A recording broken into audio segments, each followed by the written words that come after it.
And I think a lot of what came out of yesterday, Sunday night, was reticence, a healthy dose of hesitation that the Dems see that the writing is not quite on the wall, and they're not fairly looking across their entire caucus, the different dynamics, the different demographics, the different data points that are popping up in polling in certain areas and not others. Particularly, I'm talking about the Trump won congressional districts of 16. I think now you will see a steady erosion of support within the caucus, which will be countermanded by others who have painted themselves absolutely into a corner and cannot escape, and feel that there is no alternative that will get them the result that they want or that their constituents were promised.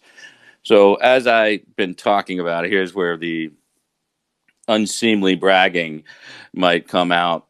And that normally doesn't happen on my Periscopes because I give not one shit whether I am the first. I give more of a shit that I am right. And in some cases, I happen to be right, and I happen to be before everybody else in certain things.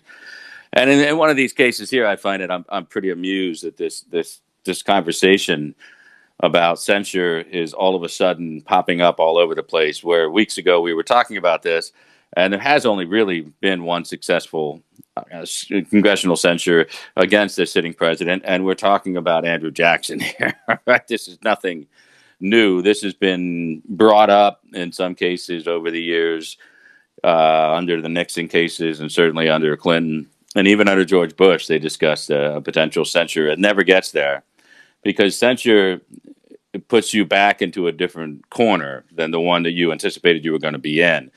So what the Democrats were looking to do with these impeachment hearings is force the Republicans to defend something that is indefensible. Well, we are defending things that are defensible. We are finding many cracks in their stories. We're finding many witnesses with different recollections on different days and different depositions. We're finding potentially perjurous conflicts in these testimonies. So why would we at any point back up and agree to a censure of the president when we would be forced then to acknowledge that there was things that were done wrong? And that's not where we're at right now. Not even our weakest members like Will Hurd is going to go down that road.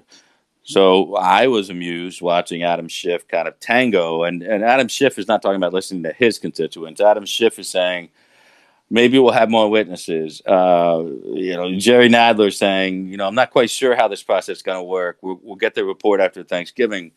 Pelosi, not much. She's kind of surveying the land. I myself just see a backslide. It's a backsliding going on. And if anybody was listening the other night, I've talked about this for the past week, in that, in my mind, a tactical retreat in the Democratic Party in the House, there is only one way to go, and that is to resubmit a different resolution designed to look into the impeachment inquiry and leave it open-ended. Don't have a sunset date. Reference the fact that this is such a privileged motion that it can actually be taken up over the course of 2 separate congressional sessions, and I believe it's the only privileged motion that can be done that way. So I think that they're better off trying to convince the caucus, their brethren in the Fourth Estate, in the media, that they might have a better shot of winning some federal court battles about executive privilege if they have more time. And if they have more time, they can have more hearings. And if they can have hearings during an election year, they're going to see that as a possible good thing. Is it an equivocation? It certainly is.